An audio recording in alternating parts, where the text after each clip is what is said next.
যেই লোকটাই নবীজির শানে বেয়াদবি করলো সেই লোকটার চাপায় দাড়ি নাই, আর আমি নবীজির প্রেমিক অথচ আমারও চাপায় দাড়ি নাই। তো তফাৎটা রইল কোথায়? আমি আমি আমি আমার রাসূলকে ভালোবাসা প্রদর্শন করলাম কি দিয়ে, এবং তার প্রতি ঘৃণা প্রদর্শন করলাম কি দিয়ে? যাদের দাড়ি নাই এরকম 10 জন লোক আজকে আমাকে দেখান। মানুষ তো অনেক কিছু কালেকশন করে, কেউ টাকা কালেকশন করে, কেউ এই কালেকশন করে। আমি 10 জন দাড়ি রাখার সুন্নতের আদর্শ, রাসূলের সুন্নত পালন করবে এই জাতীয় 10 জন কালেকশন চাই। 10 জন লোক দেখান হাত যে আমি নবীজির মহাব্বতে দাড়ি আর কাটবো না, এরকম 10 জন লোক হাত উঠান যাদের দাড়ি নেই। মাশাআল্লাহ একজন, মাশাআল্লাহ 2 জন, 3 জন, 4 জন, 5 জন, আর হাত দেবো না। 6 জন, 7 জন, 8 জন, 9 জন, 10 জন, 11, 12।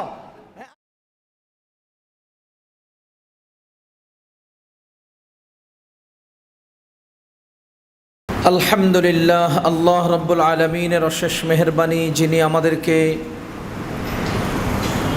জুমার নামাজ আদায়ের জন্যে মসজিদে আসার, জুমা পূর্ববর্তী কিছু দিনই আলোচনা শোনার তৌফিক দিয়েছেন। শুকরিয়া আদায় করে জোরে সোরে বলবো আলহামদুলিল্লাহ। সম্মানিত মুসল্লিয়ানে কেরাম,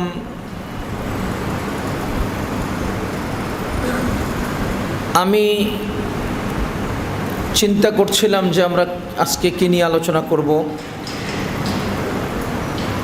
এরই মধ্যে কোরআনে কারীম খোলার পর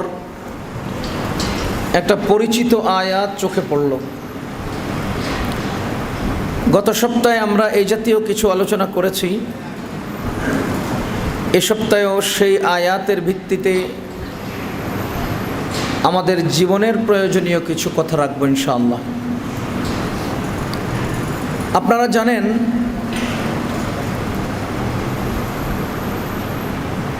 গত কিছুদিন আগে ভারতের একজন ধর্মগুরু আমাদের নবীজির শানে বেয়াদবি করেছে। আবার তার এই বক্তব্যের পক্ষে ভারতের সংসদ সদস্য সাপোর্ট দিয়েছে। এই পরিপ্রেক্ষিতে ভারতে বিশাল আন্দোলন, অনেক কিছু গড়িয়ে গেছে। যদিও বাংলাদেশের পত্রপত্রিকায় এসবগুলো একটু কম হাইলাইট করে। বাংলাদেশের মিডিয়া তো গত 15 বছর অন্যের দখলে ছিল। তিস্তার পানিতে আমাদের দেশের গরু ছাগল ভেসে যায়, এগুলো তারা রিপোর্ট করে না। ওই পানিতে হাতি ভেসে আসে, সব মিডিয়া সেদিকে রিপোর্ট করে। এটা আমাদের কমন একটা সিস্টেম। আমি আপনাদের কাছে শুধু একটা বিষয় জানতে চাই। আমাদের আকীদা হলো সারা দুনিয়ার সবচেয়ে সেরা সম্মানের অধিকারী মানুষ আমাদের নবীজি। এই বিশ্বাস আমাদের বিশ্বাস। আমাদের নবীজির উপরে মর্যাদায় আর কোনো মানুষ হতে পারে না। আমাদের নবীজির চেয়ে সেরা শ্রেষ্ঠ আর কেউ হতে পারে না, এটাই তো আমাদের বিশ্বাস। আপনি রাজনৈতিকভাবে কি দল করেন সেটা আপনার ব্যাপার। জীবন পরিচালনার জন্য কি চাকরি বা কি কারবার, কি ধান্দা করেন সেটা আপনার ব্যাপার। জগৎ চলার পথে কোন দিক ফিরে আপনি হাঁটেন, কোন গতিতে আপনি চলেন, সেটা আপনার নিজস্ব গতি। কিন্তু অন্তরে যা আমরা ধারণ করি, এর মধ্যে গুরুত্বপূর্ণ আকীদা আর বিশ্বাসের মধ্যে একটি হলো আল্লাহর পরেই সর্বোচ্চ মর্যাদার অধিকারী মানুষ আমাদের নবীজি। এটাই আমাদের আকীদা। এখন আমার প্রশ্ন, যদি পৃথিবীর কোনো অমুসলিম, পৃথিবীর কোনো আল্লাহ ও আল্লাহর রাসূলের দুশমন আমাদের নবীজির শানে বেয়াদবি করে, তবে আপনি আমরা কি করতে পারি? আমাদের কি করণীয় আছে? আমাদের কিছু করণীয় আছে না নাই? কি করার আছে? আমাদের 2টা কাজ করার আছে। বলেন কয়টা কাজ? একটু হিম্মতের সাথে নিয়ত করব আজকে এই 2টা কাজ আমরা করব ইনশাআল্লাহ। 1 নাম্বার, যারা এই জাতীয় অন্যায় করে, অর্থাৎ নবীজির শানে বেয়াদবি করে, তাদের প্রতি আমাদের সর্বোচ্চ ঘৃণা প্রদর্শন করতে হবে। সর্বোচ্চ ঘৃণা। এই ঘৃণা প্রদর্শন দেখাতেও পারি, নাও দেখাতে পারি। যদি সুযোগ পাই তার গর্দান ছিঁড়ে আমরা দেখাবো, সুযোগ যদি না পাই তো অন্তরের ভেতর থেকে অন্তত ঘৃণাটা লালন করব। এই হলো 1 নম্বর কাজ। 2 নম্বর কাজ, যারা আমাদের নবীজির শানে বেয়াদবি করলো তাদেরকে আমরা দেখিয়ে দেব, তোমরা একদিকে আমাদের নবীজির শানে বেয়াদবি করছো, তো আমরাও ময়দানে আমাদের নবীজির আদর্শকে আরো বেশি পরিমাণে বাস্তবায়ন করছি। যেই লোকটাই নবীজির শানে বেয়াদবি করলো সেই লোকটার চাপায় দাড়ি নাই, আর আমি নবীজির প্রেমিক, নবীজির প্রেমে আসক্ত বা প্রেমে হাবুডুবু খাচ্ছি দাবি করলাম, অথচ আমারও চাপায় দাড়ি নাই। তো তফাৎটা রইল কোথায়? আমি আমার রাসূলকে ভালোবাসা প্রদর্শন করলাম কি দিয়ে, এবং তার প্রতি ঘৃণা প্রদর্শন করলাম কি দিয়ে? বাহ্যিক নমুনাটা কি, আলামতটা কি? বাহ্যিক নমুনাটা কি, আলামতটা কি? নবীজির ভালোবাসা অন্তরে যে আছে এটা প্রকাশ করলাম কি দিয়ে?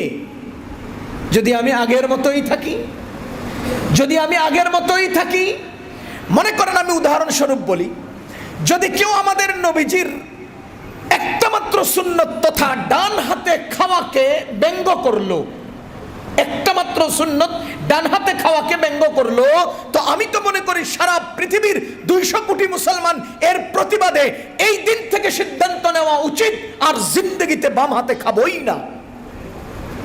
এটা হবে প্রতিবাদের ভাষা। কথা কি বুঝতেছেন আপনারা?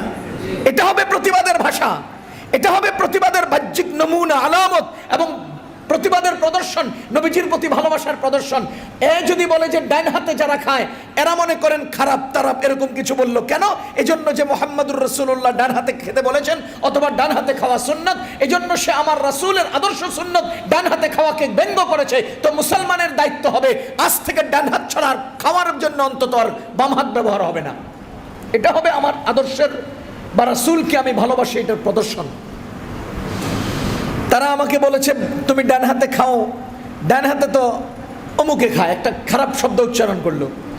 যদি আমার রাসূলের আদর্শ বাস্তবায়ন করতে গিয়ে এরকম খারাপ শব্দ আমি শুনি, তো আমি আজীবন সেই শব্দের উপরেই থাকতে চাই।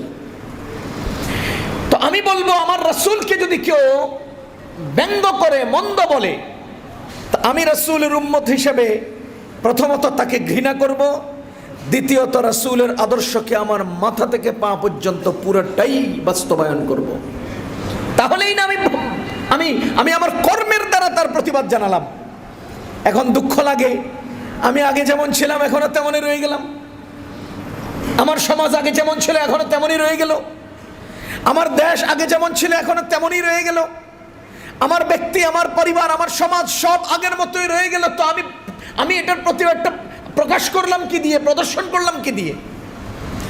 এজন্য কোন কাফের আমার রাসূলের ইজ্জত নিয়ে সামান্য ব্যঙ্গ করেছে, তো আমরা সবাই ঐক্যবদ্ধভাবে রাসূলের আদর্শকে আরো বেশি পরিমাণে দুনিয়াতে প্রচার করব। এটা আমাদের দায়িত্ব, এটা আমাদের নৈতিক দায়িত্ব। আমি মনে করি রাসূল করিম সাল্লাল্লাহু আলাইহি ওয়াসাল্লামের যতগুলো আদর্শ আছে এর মধ্যে সর্বশ্রেষ্ঠ আদর্শ হলো মুসলিম পুরুষরা দাড়ি রাখবে। মুসলিম পুরুষরা দাড়ি রাখবে। আমি এখানে একটা রহস্য শুনাই আপনাদেরকে। আমেরিকাতে অমুসলিমদের পক্ষ থেকে, আমেরিকান আজ থেকে 4 পুরুষ আগের জর্জ ডব্লিউ বুশ একটা পরিকল্পনা শুনিয়েছিল, সারা দুনিয়ার মুসলমানদেরকে কাফেরদের গোলাম বানাতে হবে। কিভাবে বানাবে? তিনটা পরিকল্পনা বাস্তবায়ন করতে পারলে মুসলমান কাফেরদের গোলাম হয়ে যাবে। 3টা। 1 নাম্বার, দুনিয়ার সব মুসলমান পুরুষদেরকে দাড়ি বিহীন করে দাও, দাড়ি মুক্ত করে দাও। ভাইও, দাড়ি হলো মুসলিম উম্মার ইজ্জতের প্রতীক। শুধু ইজ্জত নয়, প্রভাবের প্রতীক। সারা দুনিয়ার সমস্ত মানুষ তারা তাদের মতো দণ্ডায়মান হবে, আর মুসলমানদের মাত্র 5 জন বীর পুরুষ একত্রিত হবে, দুনিয়া কেঁপে উঠবে। আপনি দেখেন না, জুলুম করে না, অত্যাচার করে না, ক্ষমতা নাই, এরকম 10 জন অমুসলমান অথবা এরকম 10 জন দুনিয়াদার যাদের মধ্যে এত প্রভাব আছে, ক্ষমতা নাই, মনে করেন তাদের কাছে আইনের চাবিকাঠি নাই, অস্ত্রের বহর নাই, টাকার স্তূপ নাই, কিন্তু তাদের এত প্রভাব 10 জন দেখাইতে পারবেন না। কিন্তু আমাদের উলামায়ে কেরামের মধ্যে, মুসলমানদের মধ্যে, দিনদারদের মধ্যে দুনিয়াবি কোনো ক্ষমতা নাই, অস্ত্র নাই, এরকম কোনো কিছু নাই, অথচ সারা দুনিয়া কাঁপে। এরকম অজস্র বাহাদুর দুনিয়াতে বেঁচে আছে, এখনো আছে, অতীতে ছিল। আরে আপনি একজনের নাম নেন, উসামা বিন লাদেন। কোন পৃথিবীর ক্ষমতাধর শক্তিশালী ছিল? উসামা বিন লাদেন পৃথিবীর কোন দেশের সরকার প্রধান ছিল? উসামা বিন লাদেন পৃথিবীর কোন দেশের এরকম টাকাওয়ালা, অস্ত্রওয়ালা ছিল? কিন্তু তার নাম শুনে কেন আমেরিকা পর্যন্ত থরথর করে কাঁপতো? বাংলাদেশের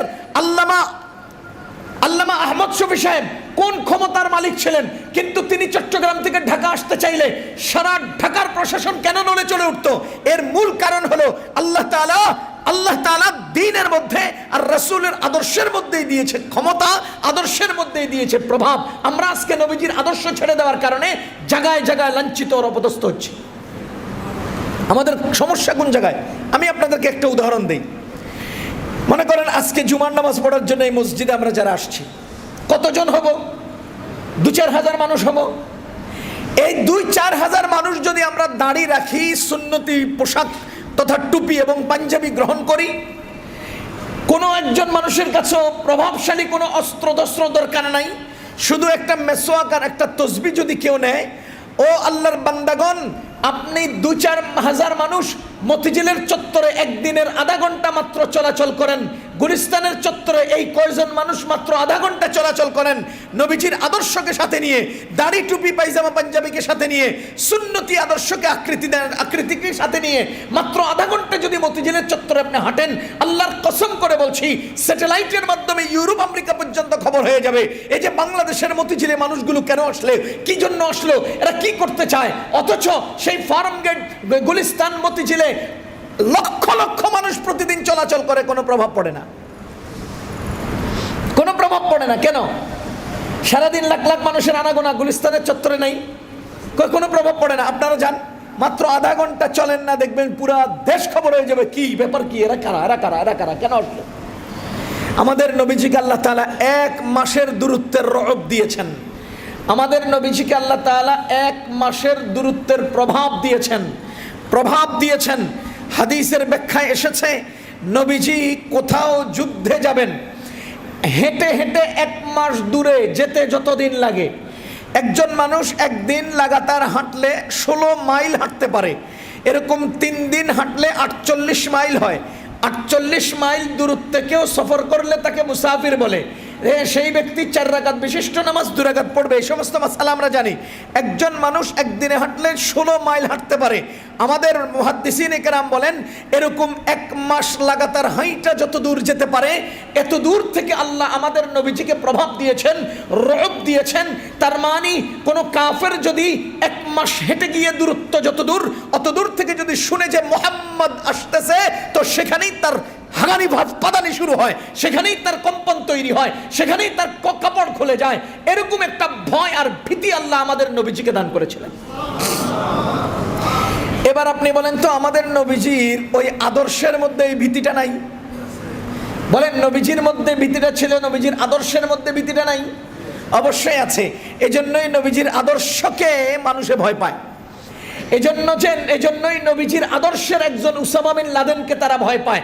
এজন্যই একজন নবীজির আদর্শের মোল্লা ওমরকে তারা ভয় পায়। এজন্যই একজন নবীজির আদর্শের আল্লামা আহমদ শফী সাহেবকে তারা ভয় পায়।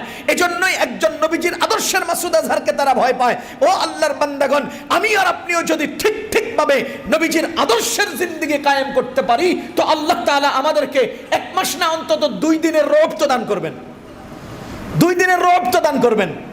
কিন্তু আমরা আজকে নবীজির আদর্শ ছেড়ে দিয়েছি। আফসোস লাগে, আমরা আজকে নবীজির সুন্নত দাড়ি ছেড়ে দিয়েছি। ভাইও, দাড়ি মুসলমানের একমাত্র শেয়ার। শেয়ার মানি বাহ্যিক আলামত। মুসলমানের একমাত্র বাহ্যিক আলামত হলো দাড়ি। মুসলমান দাড়ি লম্বা করবে, মুছ খাটো করবে, এটা মুসলমানের বাহ্যিক আলামত। আরেকটা আছে গোপন আলামত, সেটা ছোট্টকালে মুসলমানই করায়, এটা দেখানো যায় না, এটা দেখানো যায়। আমি আর আপনি দেখানো যায় না, সেটারও ঢেকে রাখলাম, দেখানো যায় না সেটাও প্রদর্শন করলাম না, তো কি দিয়ে মুসলমান হইলাম? আরে মুসলমান তো বলা হয় ওই ব্যক্তিকে, মুসলমান তো বলা হবে ওই ব্যক্তিকে যে মুসলমান সমাজে থাকলেও সে মুসলমান মনে হয়, অমুসলমান সমাজে গেলেও তাকে দেখতে মুসলমান মনে হয়, তাকেই বলা হয় মুসলমান। এখন আমি মুসলিম সমাজে আছি বলে আপনারা সালাম দিতেছি, আপনি মুসলমান। আমি মুসলিম সমাজে আছি বলে আপনাকে সালাম দিচ্ছি, আপনি মুসলমান। কিন্তু আপনি যখন বর্ডার পার হয়ে ওই পারে যাবেন, তখন আপনি মুসলমান কিনা চেনার উপায় থাকবে না। আপনি যখন আমেরিকায় যাবেন, আপনাকে চেনার উপায় থাকবে না। আপনি যখন ইসরায়েলে যাবেন, আপনাকে চেনার উপায় থাকবে না। তো আপনি কি দিয়ে মুসলমান হলেন? মুসলমান তো তাকেই বলা হয় যেই লোকটা পৃথিবীর যেই প্রান্তেই যাবে তাকে দেখতে মুসলমান মনে হয়। এটার একমাত্র বাহ্যিক আলামত হলো দাড়ি। আর আল্লাহর মেহেরবানি, দাড়িটা এমন এক সুন্নত। এখানে একটা ফিকহি মাসআলা আলোচনা করি। দাড়ি রাখা সুন্নত না ওয়াজিব? দাড়ি রাখা, অনেকেই বলেন দাড়ি রাখা শরীয়তে কি সুন্নত না ওয়াজিব না ফরজ? আমার এই মাসআলাটা আমাদের উঁচু লেভেলের ছাত্রদেরকে বোঝানো সহজ। আমি যথাসম্ভব আপনাদেরকে বুঝার মতো করে একেবারে সহজ করে উপস্থাপন করব ইনশাআল্লাহ। সুন্নত এই শব্দটা 2 অর্থে ব্যবহার হয়। বলেন, সুন্নত শব্দটা কয় অর্থে ব্যবহার হয়? 2 অর্থে। 1, নবীজির সুন্নত। 2, শরীয়তের বিধানে সুন্নত। আমি আবার বলছি, নবীজির সুন্নত, শরীয়তের বিধানে সুন্নত। আরো সহজ করলে বুঝবেন, নবীজির পূর্ণ আদর্শের নাম সুন্নত। নবীজির জিন্দেগির পূর্ণ আদর্শের নাম কি? সুন্নত। আরেকটা হলো শরীয়তের ভাষায়, শরীয়তের বিধানগুলোর স্তরের মধ্যে একটা স্তরের নাম সুন্নত।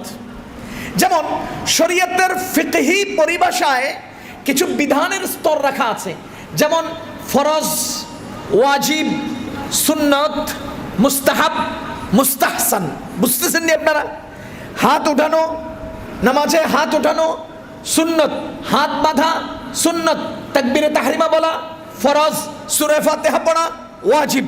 তাহলে আপনি 2 রাকাত নামাজ যখন পড়তে শুরু করেন, তখন আপনি কিবলামুখী হয়ে দাঁড়ানো ফরজ, কিয়াম করা ফরজ, হাত উঠানো সুন্নত, তাকবীরে তাহরিমা বলা ফরজ, হাত বাঁধা সুন্নত, সানা পড়া সুন্নত, আউযুবিল্লাহ পড়া সুন্নত, বিসমিল্লাহ পড়া সুন্নত, সূরা ফাতিহা পড়া ওয়াজিব।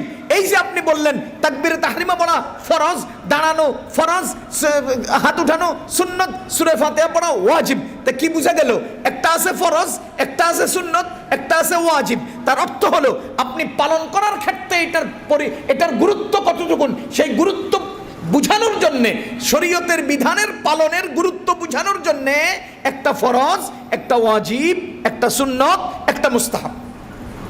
বিপরীত দিকে আছে হারাম, মাকরু তাহরিমি, মাকরু তানজিহি, মুবাহ, অন্য সাইডে আছে। এখন আমি আপনাকে জিজ্ঞেস করতে চাই, সুন্নত কয় অর্থে ব্যবহার হয় বললাম? 2 অর্থে। 1 নাম্বার হলো নবীজির আদর্শের নাম সুন্নত, নবীজির পূর্ণ জিন্দেগির আদর্শের নাম সুন্নত। এবার আপনারা বলেন, নবীজির জীবনের আদর্শে ফরজ বিধানগুলো আছে না নাই? নবীজির জীবনের আদর্শে ওয়াজিব বিধানগুলো আছে না নাই? নবীজির সুন্নত তথা আদর্শে সুন্নত বিধানগুলো আছে না নাই? তাহলে শরীয়তে যা ফরজ তাও নবীজির আদর্শগত সুন্নত, শরীয়তের বিধানে যা ওয়াজিব তাও নবীজির আদর্শগত সুন্নত, শরীয়তের বিধানে যা সুন্নত তাও নবীজির আদর্শগত সুন্নত, শরীয়তের বিধানে যা মুস্তাহাব তাও নবীজির আদর্শগত সুন্নত। তার মানে নবীজির আদর্শ নামক সুন্নতটা যে অর্থে সুন্নতে ব্যবহার হয়, শরীয়তের বিধানে ফরজটাও সেই অর্থে সুন্নত, ওয়াজিবটাও সেই অর্থে সুন্নত। এখন আমরা সুন্নত শব্দ দুই অর্থে পেয়েছি, একটা নবীজির আদর্শগত অর্থে আর একটা শরীয়তের বিধানের স্তরগত অর্থে। এখন আপনি যে প্রশ্ন করেছেন দাড়ি রাখা ওয়াজিব না সুন্নত, এই প্রশ্ন আপনার দুই সাইডে চলে গেছে।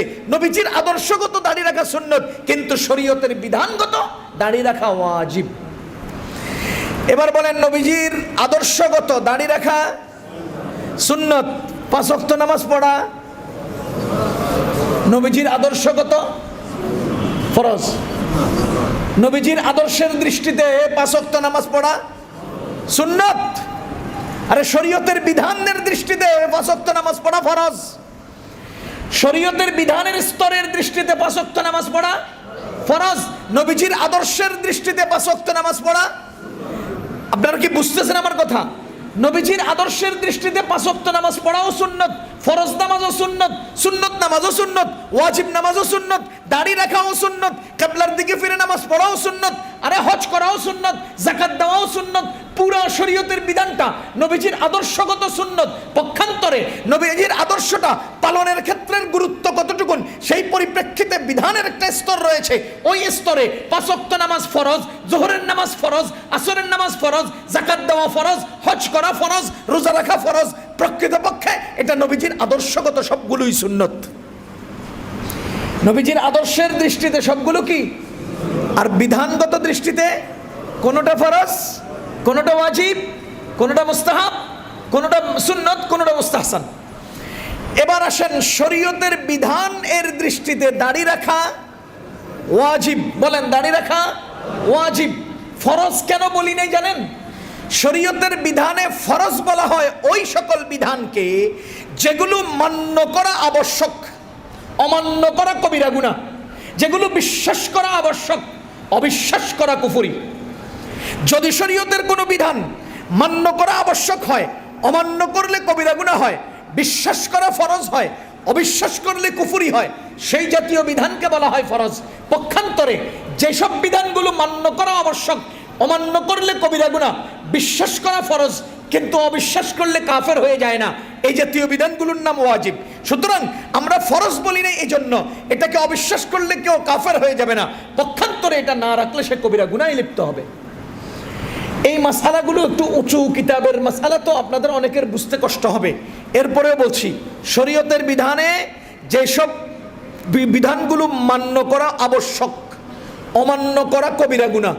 বলেন 5 ওয়াক্ত নামাজ পালন করা কি আবশ্যক, অমান্য করলে 5 ওয়াক্ত নামাজ শরীয়তের বিধান, এই বিশ্বাস করা কি ফরজ আবশ্যক, এটা অবিশ্বাস করলে কি হবে?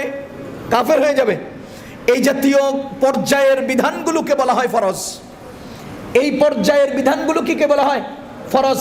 পক্ষান্তরে যেই বিধানটা মান্য করা আবশ্যক, অমান্য করা কবিরা গুনাহ এবং বিশ্বাস করাও আবশ্যক, অমান্য করলে কাফের হয়ে যায় না, এই জাতীয় গুরুত্বপূর্ণ বিধানগুলোকে বলা হয় ওয়াজিব। এই জাতীয় বিধানগুলোকে বলা হয় ওয়াজিব। সুতরাং কেউ যদি দাড়ি রাখে, দাড়ি রাখাকে আবশ্যক মনে করতে হবে, দাড়ি না রাখলে কবিরা গুনাহ হয় মনে করতে হবে। দাড়িকে অস্বীকার করলে সে কাফের হয়ে যাবে, এই পর্যায়ের গুনাহ নয়। সুতরাং দাড়ি রাখা ওয়াজিব। এজন্য আমরা ফরজ বলি নাই, কিন্তু শরীয়তের বিধানে দাড়ি রাখা ওয়াজিব। পক্ষান্তরে নবীজির আদর্শগত দাড়ি রাখা সুন্নত। এখন আপনি জিজ্ঞেস করছেন দাড়ি রাখা সুন্নত, আপনি তো সারা জীবন শরীয়তের বিধানের সুন্নত চিনে আসছেন। আরে সারা জীবন শরীয়তের বিধানের সুন্নত চিনে আসছেন, মনে করছেন ফজরের নামাজের 2 রাকাত আগে সুন্নত, ফজরের নামাজ 2 রাকাত ফরজ, তো জোহরের নামাজ আগে 4 রাকাত সুন্নত, জোহরের নামাজ 4 রাকাত সুন্নত ফরজ, তারপরে 2 রাকাত সুন্নত। তো আগে 4 রাকাত পড়লে পড়লাম, না পড়লে নাই, এরকম গুরুত্বহীন মনে করছেন আপনি দাড়ি রাখাকে। আপনি মনে করছেন ওই জোহরের নামাজের পরে 2 রাকাত সুন্নত যেরকম পর্যায়ের, আমার দাড়ি রাখাও সেই রকম পর্যায়ের, এটা মনে করছেন, এজন্য আপনি দাড়ি রাখতেছেন না। প্রকৃতপক্ষে আপনার এই মনে করাটাই ভুল। আপনি শরীয়তের বিধানগত দাড়ি রাখার গুরুত্ব বুঝেন নাই। আদর্শগত দাড়ি সুন্নত, বিধানগত দাড়ি ওয়াজিব। আদর্শগত দাড়ি রাখা কি সুন্নত, বিধানগত দাড়ি রাখা ওয়াজিব। এই দাড়ি থাকলে একজন মানুষ মুসলমান হয়। বলেন দাড়ি থাকলে একজন মানুষ কি হয়? মুসলমান হয়। দাড়ি যার নাই তাকে প্রকৃতপক্ষে দেখতে মুসলমানের মতো লাগে না। আমি আপনাকে জিজ্ঞেস করতে চাই, শরীয়তে ইসলামে একজন মুসলমানকে অমুসলমানের বেশভূষা ধারণ করার অনুমতি দিয়েছে? বলেন একজন মুসলমান অমুসলমানের আকৃতি ধারণ করার অনুমতি দিয়েছে? দেয় নাই। এখন আপনি একজন লোক দাড়িবিহীন প্যান্ট শার্ট পরা আর একটা এলাকার হিন্দু লোক দাড়িবিহীন প্যান্ট শার্ট পরা, দুইজনে পাশাপাশি দাঁড়িয়ে আছেন, আমি দুজনকে সালাম দিতে ইতস্তত করছি কেন? এই দুইজনকে মুসলমান কে অমুসলমান আমি চিনছি না। এবার বলেন আমার না চিনার কারণ কি? মুসলমানটা অমুসলমানের মতো হলো নাকি অমুসলমান মুসলমানের মতো হলো? কি কারণে আমি চিনলাম না? কি কারণে আমি চিনলাম না? যে লোকটার মুসলমান হয়ে মুসলমান কিনা আমি চিনলাম না, এটা আমার সমস্যা কি? আমার কাছে দূরবীন নেই, আমার সমস্যা কি? আমি দেখতে বুঝতে পারছি না। কেন বুঝতে পারলাম না? আমি অবশ্যই বলবো আপনি সেই এলাকার হিন্দু ও মুসলমান মানুষের মতো আকৃতি নিয়েছেন, এই জন্য আমি চিনি নাই। তো আপনি কিয়ামতের ময়দানে নবীজির সামনে দাঁড়াবেন কিভাবে?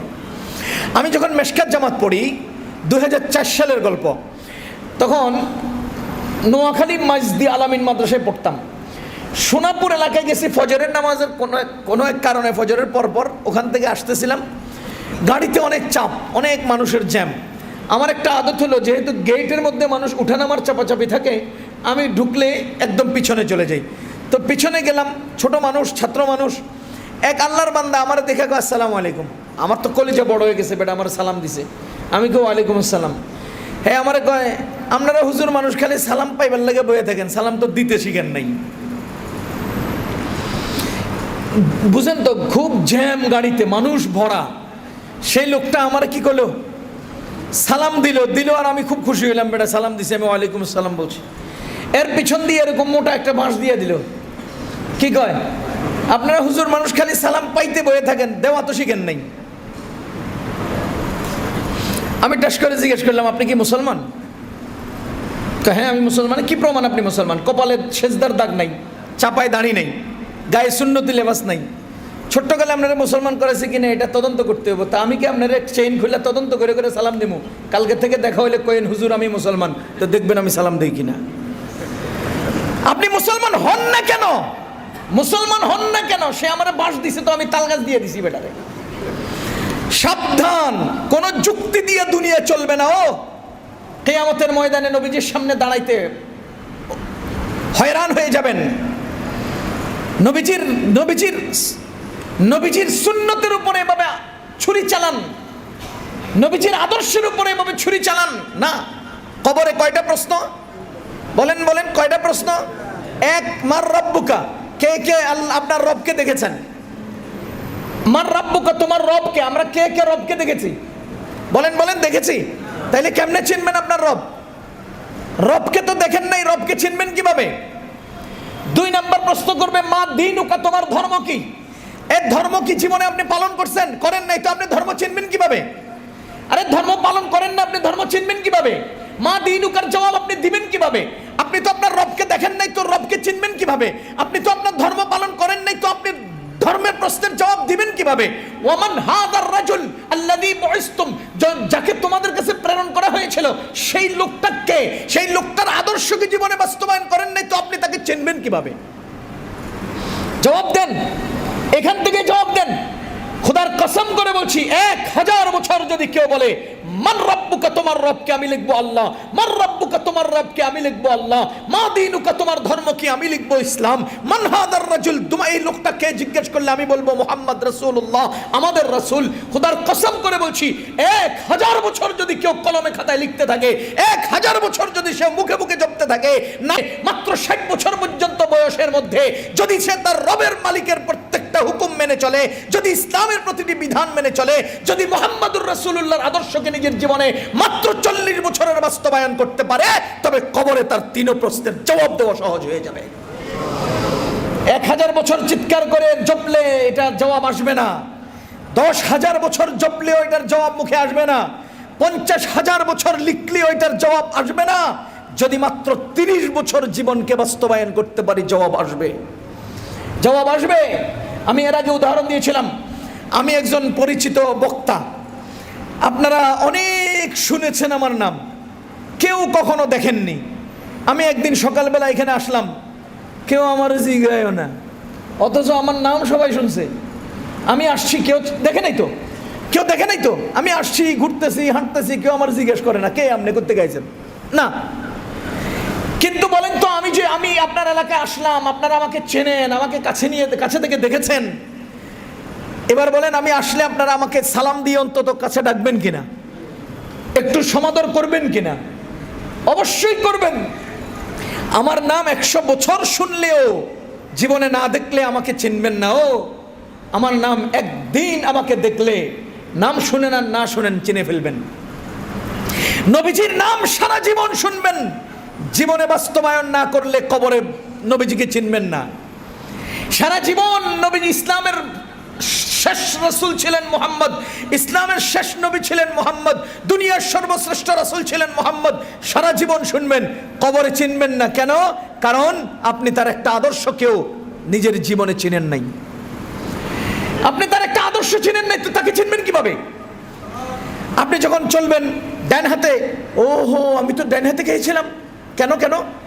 এই যে উনি ডান হাতে খেতেন, এই জন্য আমি ডান হাতে খেয়েছিলাম। আমি দাড়ি রেখেছি, ওহো কেন? এই যে আমি যে দাড়ি রাখছিলাম, আমার তো দাড়ি ওনার সাথে মিলতেছে, আমার তো জীবন চলাচলের প্রত্যেকটা পরতে ওনার সাথে মিলে যাচ্ছে। ওয়াও, আমি যাকে আদর্শ মানিয়েছিলাম আকৃতিটা তো তারই পাওয়া যাচ্ছে, সুতরাং আমার জীবনের আদর্শ ওনার সাথে মিলতেছে। কেন? উনি আমার রাসূল, লা শাক, কোনো সন্দেহ নেই তিনি আমাদের রাসূল। যদি আমার জীবনের কর্মের সাথে তার প্রতিটি কর্ম মিলে যায়, তো দেখবেন যে আমি তাকে চিনে ফেলবো। যদি আমি ইসলামের প্রতিটি কর্মকে আমার জীবনের সাথে মিলাইতে পারি, তো আমি আমার ধর্মকে এটা উত্তর দিতে পারবো। যদি আমার আল্লাহর বিধানগুলোকে আমি আমার মাথায় তুলে নিতে পারি, তাহলে আমিও আমার রব্বুকা, তোমার রবকে প্রশ্নের জবাব দিতে পারবো।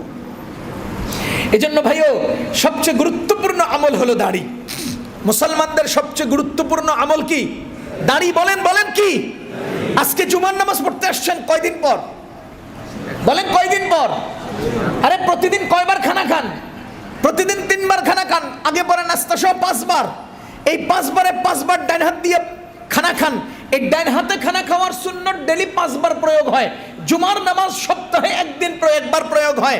5 ওয়াক্ত নামাজ প্রতিদিন 5 বার প্রয়োগ হয়।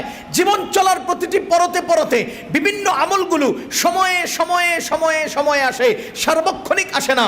পক্ষান্তরে এই দাড়ি যেদিন আমার গজালো, যেদিন আমি মারা যাব, প্রতিটি মুহূর্তে দাড়ির সুন্নত আমার আমল নামায় যুক্ত হতেছে। তাহলে এই সুন্নতের চেয়ে সেরা সুন্নত আর কি আছে? এই আমলের চেয়ে সেরা আমল আর কি আছে? এই আমল তো আমি বাথরুমে গেলেও আমার সাথে থাকে, এই আমল তো আমি ঘুমাতে গেলেও আমার সাথে থাকে, এই আমল তো আমি গোসলে পানিতে ডুব দিলেও আমার সাথে থাকে। আরে এটা এমন এক আমল, যে আমল আমার থেকে মুক্ত হয় না, আমার থেকে আলাদা হয় না। ডান হাতে খানা খাওয়া তো আমার বাথরুমে গেলে হয় না। আমি যখন গোসলে পানিতে ডুব দেই, তখন তো আমার ডান হাতের সুন্নত পালন হয় না। আমি যখন ঘুমাতে যাই, তখন তো মাথায় টুপি রাখার সুন্নত আমার দ্বারা হয় না। কিন্তু আমার দাড়ি প্রতিটি মুহূর্তে আমার সঙ্গী হয়। সুতরাং যে ব্যক্তি দাড়ি যেদিন আসলো, সেই দিন থেকে মৃত্যু পর্যন্ত যদি দাড়ি রাখে, তবে আল্লাহ তাকে দাড়ি হওয়া থেকে মৃত্যু পর্যন্ত সারাটা জীবন আমলের সওয়াব দান করবে। এখন আপনি দাড়িটা রাখলেন কেন? যদি বলেন যে হুজুর পয়সা নাই, শেভ করতে টেহা পাই না, এর লিগে রয়ে গেছে। এই দাড়ি প্রত্যেকটা পুরুষের হবে। দাড়ির নাম ইবাদত না, দাড়ি রাখার উদ্দেশ্যের নাম ইবাদত। ও ভাই, দাড়ি রাখলে ইবাদত হয়ে যায় না। শেক্সপিয়ার দাড়ি রাখছে কোন ইবাদতে? রবীন্দ্রনাথ ঠাকুর দাড়ি রেখেছিলেন কোন ইবাদতে? মনমোহন সিং দাড়ি রেখেছিল কোন ইবাদতে? আল্লাহর কসম করে বলছি, কেউ যদি শেভ করার টাকা না থাকার কারণে দাড়ি হয়ে যায়, তার দাড়ি ইবাদত হয় না। মনমোহন সিংকে সামনে রেখে কেউ যদি দাড়ি রাখে, তার দাড়ি ইবাদত হয় না। শেক্সপিয়ারকে সামনে রেখে কেউ যদি দাড়ি রাখে, তার দাড়ি ইবাদত হয় না। যেই ব্যক্তি চোখ বুজে রিকশা চালায়, অথচ মুহাম্মাদুর রাসূলুল্লাহকে আদর্শ বানিয়ে দাড়ি রাখে, ওই ব্যক্তির দুনিয়ার কিছু না থাকলেও দাড়ি ইবাদত হয়ে যায়। কেন? এটা রাসূল সাল্লাল্লাহু আলাইহি ওয়াসাল্লামের আদর্শ। এজন্য ভাই, কাফেররা আমাদের নবীজির ইজ্জতে আক্রমণ করেছে, আমরা নবীজির ভালোবাসা প্রদর্শনে আজ থেকে দাড়ি কাটবো না, ইনশাআল্লাহ। বলেন ইনশাআল্লাহ। দাড়ির দ্বারা আপনার প্রভাব কিভাবে আসে জানেন? তেলাপিয়া মাছ চেনেন? আমি উদাহরণস্বরূপ দেই মাঝে মধ্যে। তেলাপিয়া মাছ চেনেন? তেলাপিয়া মাছের মাথার মধ্যে এরকম টিপ দিবেন, ছোট্ট একটা তেলাপিয়া মাছ, দুই দিকে যখন কাঁটা ছড়ায়া দেয়, ওয়াও করুম বড় দেখা যায়, এরকম বড় দেখা যায়। আর যখন দাঁড়িয়ে দুই সাইডের কাঁটাগুলো কেটে ফেলবেন, তখন এরকম তেলাপিয়া, চ্যাপ্টা তেলাপিয়ারে ফুটি মাছের মতো লাগে। ঠিক তেমনিভাবে যেই মুসলমান দাড়ি রাখে, এরা দেখতে বাহাদুর দেখা যায়। যে চাষা ফেলায়, এর মাইয়া ফেলা দেখা যায়। পুঁটি মাছের মতো লাগে। আমি তো সহজভাবে বলি, যে যারা দাড়ি রাখে না তারা আর মহিলারা এক, কারণ হেদের দাড়ি উঠে না, আপনি দাড়ি রাখেন না, তফাৎটা কোথায়? তাদের দাড়ি উঠে না, আপনার দাড়ি রাখেন না, তফাৎটা কোথায়? তফাৎটা কোথায়? আরে তফাৎটা কোথায়? কেউ যদি বলে হুজুর দাড়ি রাখার বয়স হয় না এই জন্য রাখি না, আল্লাহর দোহাই লাগে এই কথা বলবেন তো ঈমান হারা হয়ে যাবেন, এই কথা বলবেন তো ঈমান চলে যাবে। দাড়ি রাখার বয়স আপনার দৃষ্টিতে হয় নাই, দাড়ি দিছেন কে? ওনার দৃষ্টিতে আপনার বয়স হয়েছে কিনা বলেন, হয়েছে কিনা? তাইলে ওনার দৃষ্টিতে বয়স হয়েছে, আপনার দৃষ্টিতে হয় নাই। সংঘর্ষটা কার সাথে হচ্ছে? সংঘর্ষটা কার সাথে হচ্ছে? উনি বুঝলেন দাড়ি রাখার সময় হয়েছে, আপনি বুঝলেন হয় নাই, তা আপনি সংঘর্ষটা ওনার থেকে বেশি বুঝার দাবি করলেন। খোদার কসম, যদি কেউ বলে আমার দাড়ি রাখার বয়স হয় নাই বলে আমি দাঁড়িয়ে রাখছি না, আপনি বেঈমান হয়ে যাবেন, সম্ভাবনা আছে, ভয় আছে, ভয় আছে। দাড়ি আল্লাহ দেন, দেন না। কেন দাড়ি দেন, কেন দেন না, এরকম অনেক হিকমত আছে। এর মধ্যে একটা হিকমত শুনেই, মহিলাদের আজীবন দাড়ি হয় না, আর পুরুষদের একটা সীমিত টাইম পর্যন্ত দাড়ি হয় না। এই দাড়ি হওয়া না হওয়া স্বয়ং সম্পন্নতার উপর নির্ভর করে। দাড়ি হওয়া না হওয়া আদর এবং মায়া মমতার সাথে যুক্ত। যতদিন একটা মানুষকে মায়া করার দরকার ততদিন আল্লাহ তাকে দাড়ি দেয় না। যেই দিন সে অন্যকে মায়া করার বয়স হয় সেই দিন তাকে আল্লাহ দাড়ি দিয়ে দেন। এজন্য একটা মহিলা আজীবন মায়া পাওয়ার, এজন্য তাকে আজীবন দাড়ি দেয় না। আর একটা ছেলে একটা নির্ধারিত বয়স পর্যন্ত মা বাবার মায়া, অন্যদের মায়া পাওয়ার, এজন্য তাদেরকে ওই বয়স পর্যন্ত দাড়ি দেন না। যেদিন তার দাড়ি হয় সেদিন থেকে এখন আর তাকে কেউ মায়া করবে না, সে অন্যকে মায়া করবে। দাড়ি না হওয়ার অনেকগুলো কারণ। আমরা আমার দাদার কাছে এক গল্প শুনছিলাম। দাদা হাসির মজার মাঝে মধ্যে গল্প করতেন। কয় মহিলাদেরকে আল্লাহ দাড়ি দেয় নাই কেন জানো? কি লিগা? কয় এরা চুলার মধ্যে যে লাকড়ি দিয়া ফু দিবে, যদি আবার আগুনে এলাকে যায়, লিগা আল্লাহ তাআলা হে করে দাড়ি দেয় নাই। একটা মজার গল্প আর কি। দেওয়া না দেওয়া সেটা আল্লাহর হাতে। আমি বুঝি তাদেরকে আজীবন মায়া করতে হবে, এই জন্য আল্লাহ তাদেরকে আজীবন দাড়ি দেন নাই। ভাইও আমি দাড়ি রাখবো, বলেন আমি দাড়ি রাখবো, বলেন বলেন দাড়ি রাখবো বলেন। যারা আজকে দাড়ি রাখেন নাই তারা অবশ্যই নিজে হয়তো বুঝেন নাই, অথবা কোনো কারণবশত রাখেন নাই, কিন্তু যেই দিন বুঝে আসবে সেদিন অবশ্যই রাখবেন। আমি এই মুহূর্তে আমার সকল মুসল্লিদের কাছে ভারতের সেই পুরোহিতের বিপরীতে আমাদের পক্ষ থেকে একটা আন্দোলন এবং একটা প্রতিবাদমূলক আমলের ময়দানে একটা কাজ করতে চাই। কবরে যখন যাব আমাদের নবীজির সামনে দাঁড়াতে হবে, হাসরে যখন যাব আমাদের নবীজির সামনে দাঁড়াতে হবে, হাউজে কাউসার নেওয়ার সময় নবীজির সামনে দাঁড়াতে হবে, মাকামে মাহমুদে আমাদের নবীজির সামনে আসতে হবে, মিজানের পাল্লার সামনে আমাদের নবীজির সামনে আসতে হবে। ভাইও নবীজির সামনে আমাকে উপস্থিত হতে হবে। আমি কিভাবে নবীজির সামনে চোখ দেখাবো? এজন্য আমার দুনিয়ার জীবনের সামান্য কদ্দুর জীবন, জানি না কে কয়দিন বেঁচে থাকবো, জানি না কে কয়দিন সুস্থ থাকবো। হতে পারে সেকেন্ডের মধ্যে অসুস্থ হয়ে লম্বা টাইম পড়ে যেতে পারি, হতে পারে সেকেন্ডের মধ্যে ক্লান্ত হয়ে শুয়ে পড়ে আজীবনের জন্য চলে যেতে পারি। ভাইও নিজের টাইম নিজের কাছে না, কে কয়দিন থাকবো কেউ নিজেরা জানি না। মালিক আমাকে কয়দিন রাখবেন, কয়দিন থাকবো সেটা মালিক জানেন। যেই কয়দিন বাঁচিয়ে রেখেছেন, আমার ট্রেনের গতি শেষ, আমার জীবনের গতি শেষ, আমাকে অর্জন করতে হবে। আল্লাহর কসম করে বলছি, কোরআনে কারীম আমার কাছে আছে। একদিন কোরআনের পাতা সাদা হয়ে যাবে, একদিন কোরআনের পাতা সাদা হয়ে যাবে। ভাইও যতদিন কোরআন সামনে আছে, পৃষ্ঠা সাদা হওয়ার আগে আগে যা পারো অর্জন করো। পৃথিবী দুনিয়া থেকে চলে যাবে, পৃথিবী শেষ হয়ে যাবে, যতদিন পৃথিবী আছে যা পারো অর্জন করো। মসজিদগুলো উঠে যাবে, যতদিন মসজিদটা আছে যা পারো অর্জন করো। কাবা শরীফ দুনিয়া থেকে চলে যাবে, কাবা যতদিন আছে যা পারো অর্জন করো। তার মানে আমার জিন্দগিতে এগুলো ঘুরপাক খাচ্ছে, আর আমি যা পারি অর্জন করব। এটাই হলো আমার সুবর্ণ সুযোগ। আমি যদি অবহেলায় নষ্ট করি, কোরআন একদিন পৃষ্ঠা সাদা হয়ে যাবে, ওই সময় আফসোস করব, কিন্তু কোরআন শরীফের মধ্যে কোনো হরফ থাকবে না, তো আমি পড়বো কিভাবে? এজন্য আমাকে যখন কবরে যাব রাসূলের সামনে দাঁড়াতে হবে, হাসরে যাব রাসূলের সামনে দাঁড়াতে হবে, চোখ কিভাবে দেখাবো?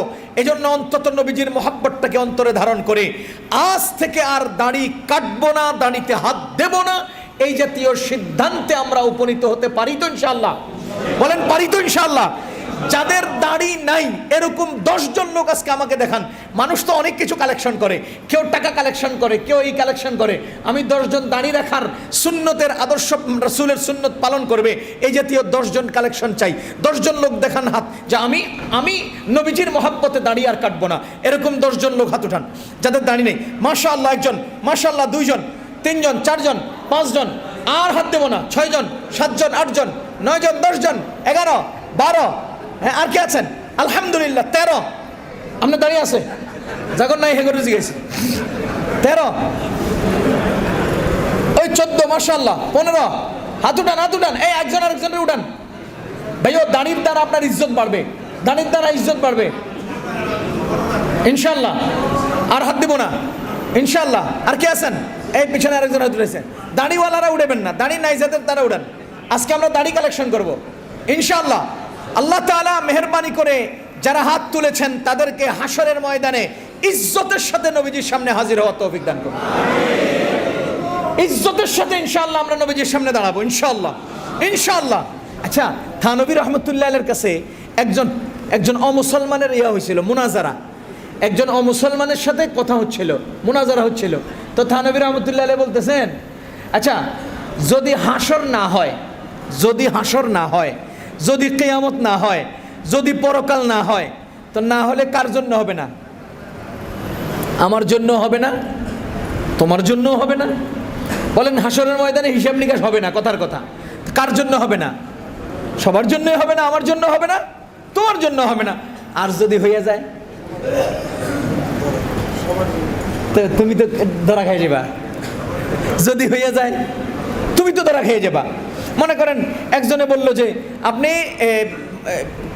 শনির আখড়া থেকে গুলিস্তান যেতে হলে আপনার ভাড়া লাগবে 12 টাকা। আরেকজনে বলল না না না 20 টাকা লাগবে। এখন আপনি কয় টাকা নেওয়া নিরাপদ? যদি 12 টাকা নিয়ে যান আর আসলে 20 টাকা হয়, ধরা খাবেন নি? আর যদি 12 টাকা হয় আপনি 20 টাকা নিয়ে যান, সমস্যা আছে? সুতরাং দুনিয়ার জীবনটা পার হয়ে যাবে, হাসরের ময়দানে ধরা খেয়ে যাব। আমি পালন করে চলে গেলাম, ধরা যদি না খাই, তুইও খেলি না আমিও খেলাম না, বেঁচে গেলাম দুজন। আর যদি খাইয়া যায় তখন কি হবে ভাই? তখন কি হবে? এই জন্য আল্লাহর দোহাই লাগে, হাত জোড় করে অনুরোধ করছি, আমরা আপনাদেরকে মহব্বত করি, আপনারা আমাদেরকে মহব্বত করেন। দুনিয়াবি কোনো লেনদেন আমাদের সাথে নাই, দুনিয়াবি কোনো মায়া মমতার মহব্বতের কোনো উৎস আমাদের কাছে নাই। একমাত্র দ্বীনের উৎসে, নবীজির উম্মত হওয়ার সূত্রে, একমাত্র কোরআন এবং সুন্নাহর সূত্রে, শরীয়ত ইসলামিয়ার সূত্রে। আপনি মুসলমান, আমি মুসলমান, ইন্নামাল মুমিনুনা ইখওয়াতুন, আপনি মুমিন আমি মুমিন, একজন আরেকজনের ভাই। এই ভাইয়ের দাবিতে আমি আপনার কাছে হাত জোড় করে অনুরোধ করছি, ওয়াদা করেন। ওয়াদা যারা করেছেন তারা তো করেছেন, যারা ওয়াদা করেন নাই দুনিয়ার সব কিছু বাদ দিয়ে আজ থেকে প্রত্যয় গ্রহণ করুন, অটুট অবিচল সিদ্ধান্ত নিন, আমি আর দাড়িতে হাত দেব না, আমার রাসূলের সামনে আমি লজ্জিত হতে চাই না ইনশাআল্লাহ।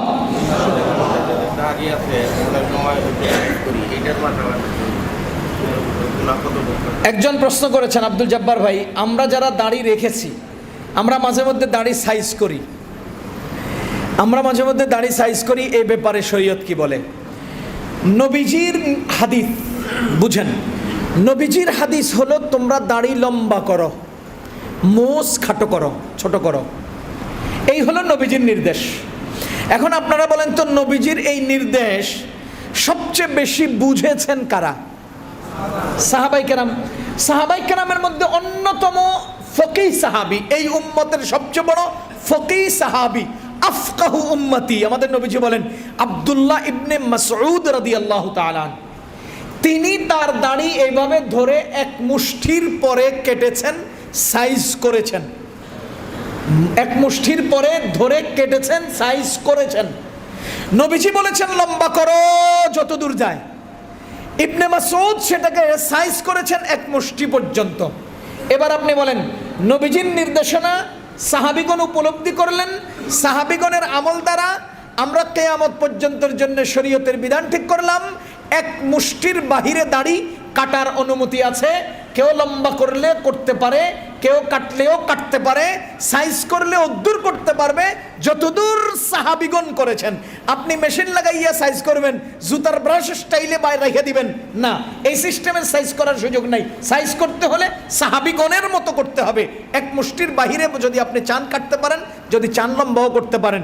অসুন্দর কারণে লম্বা হইলে যদি অসুন্দর লাগে কেটে ফেলবো, আর যদি লম্বা না হইয়া যদ্দূর আছে এদ্দূর থাকে, অথবা এক মুষ্টির বাহিরে আমি কাটতে চাই, কাটতে পারবো। শরীয়তের বিধান হলো এক মুষ্টি পরিমাণ দাড়ি রাখা ওয়াজিব, এর চেয়ে লম্বা হলে ছোট করার অনুমতি আছে। যাহা হোক, আমরা দাড়ি সম্পর্কে আজকে কালেকশন করলাম, অন্তত 20 জন পাইলাম। আল্লাহ তাআলা এই 20 জনকে কবুল করুন, আমাদের সবাইকে কবুল করুন। আল্লাহ সবাইকে দাড়ি রাখার তৌফিক দান করুন।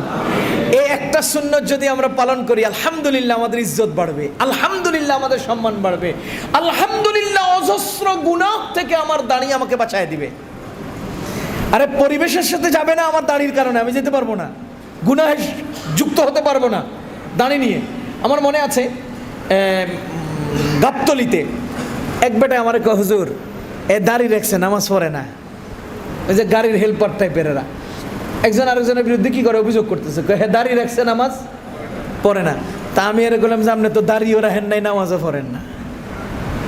বেটা তো দাড়ি রেখেছে, নামাজ পড়ে না, আপনি তো দাড়িও রাখেন নাই, নামাজও পড়েন না, তো আপনি তো পিছনে ভাই, তো আপনি অভিযোগ করার কি আছে? আপনি শুরু করে দেন নামাজ, অথবা আপনি শুরু করে দেন দাড়ি, দুইজনেই আগায় যান, ইনশাআল্লাহ দুইজনেই আগায় যান। আল্লাহ তাআলা আমাদেরকে আমল করার তৌফিক দান করুন।